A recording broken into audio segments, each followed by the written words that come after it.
episode, ituturo ko sa inyo yung isang sikreto ko kung paano nagkaroon ng mga bagong suloy yung mga aglaw ko dito.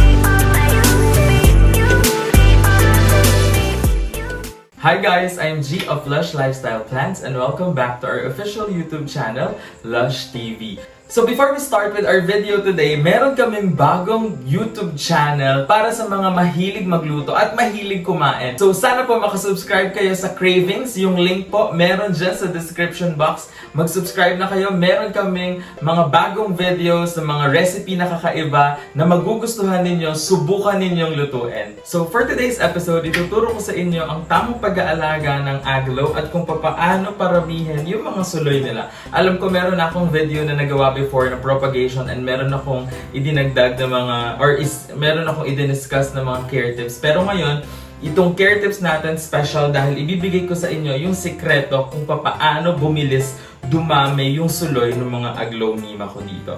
So, meron ako ditong Silver Bay and kung makikita ninyo, meron siyang mga bagong suloy and meron siyang dalawa pa ditong baby na suloy na naghihintay lang mag-unfurl ng mga bagong dahon nila. So first, sa light condition ng aglaw natin, gusto niya ng bright and direct light. Although, okay lang siya sa early morning na sunlight, yung mga 6 a.m.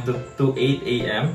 And okay din siya sa afternoon sunlight. Ang hindi ko lang marirecommend is yung sunlight during noontime, mga 12 to 2 or 3 p.m.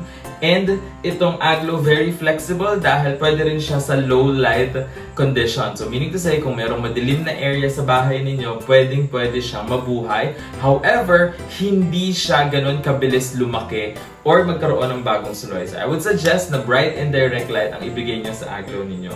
Sa soil mixture, wala kang magiging problema dahil hindi siya maselan sa lupa. Kahit loam soil lang yung gamitin mo sa kanya, okay lang. Just make sure na magiging well-draining yung soil mix na gagamitin ninyo. So, paano magiging well-draining yung soil mix? Pwede mo siyang dagdagan ng perlite or ng pumice. Ihahalo mo yun sa soil mix bago mo i-repot yung halaman doon. And yun na yung magbibigay ng aeration sa ugat ng halaman and makakapag-prevent din yun ng root rot dahil mas mabilis madidrain yung tubig ng soil mix.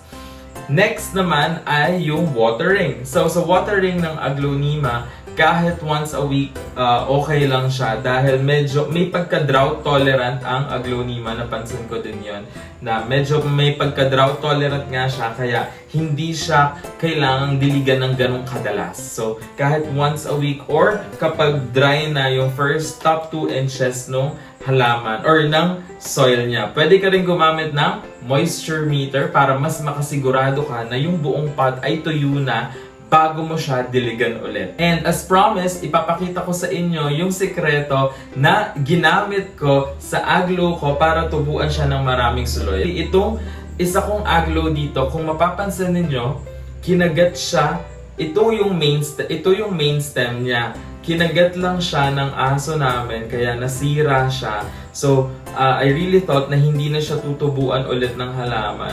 So, pero, ginamitan ko pa rin siya nitong sikreto ko na to and kung makikita nyo, tinubuan na siya ng bagong suloy niya. So, ito yung ginamit ko na pampadami ng suloy nitong mga Aglaonema ko. Ito yung HYFER na urea na fertilizer. So, meron siyang 46% na nitrogen. Kung makikita ninyo, 4600 siya. Ito yung nagpapabilis sumibol ng mga bagong suloy ng mga Aglaonema ko dito. So, kung paano mo siya gamitin, kukuha ka lang isang pinch or isang kurot ng HYFER urea fertilizer and ilalagay mo siya sa gilid ng pot, malayo sa main stem ng halaman, and siya na yung magbibigay or magbo-boost doon sa lupa sa nutrients na kailangan ng halaman para dumami yung mga suloy niya. So, ganun lang kadami yung ilalagay mo na HYFER Fertilizer sa aglo mo and mas bibilis na yung pagdami ng mga suloy niya or ng mga baby plants sa gilid niya. Kapag marami na siyang suloy, pwede mo na siyang i-propagate and pwede mo na siyang i-repot. So meron akong video na nagawa before about propagation ng mga bagong suloy ng Aglaonema. Ilalagay po namin yung link dyan sa description box para mapanood niyo kung hindi niyo pa napapanood. Now, para sa ating Lush and Learn. So, yung first question natin ay from Michael Magtanong.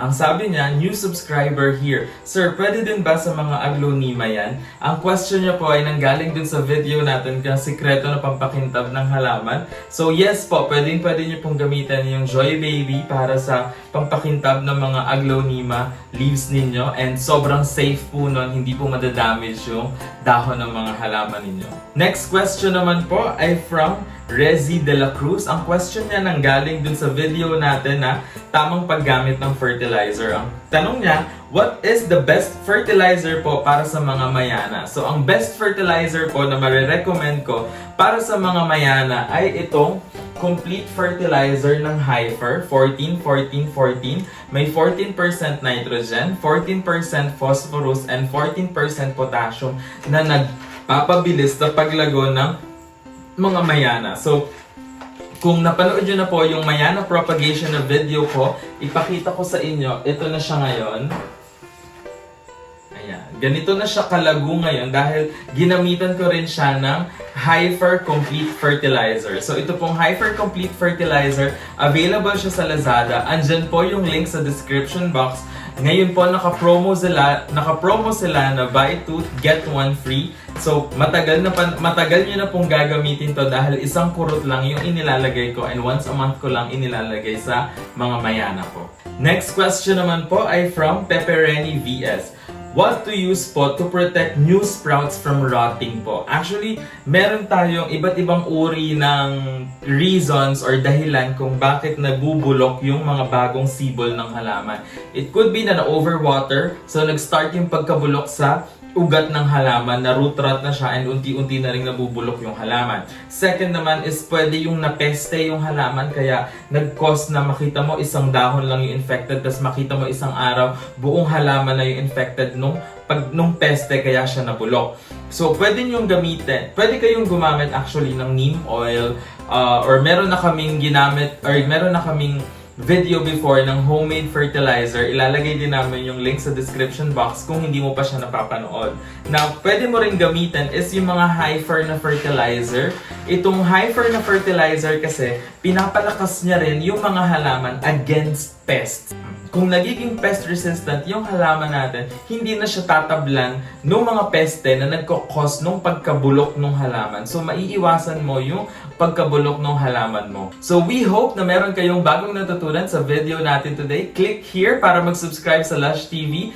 Click here para mag-subscribe sa Cravings. And meron pong dalawang video dito sa baba. Baka magustuhan ninyo, panoorin nyo up next. But thank you for watching and see you on the next video.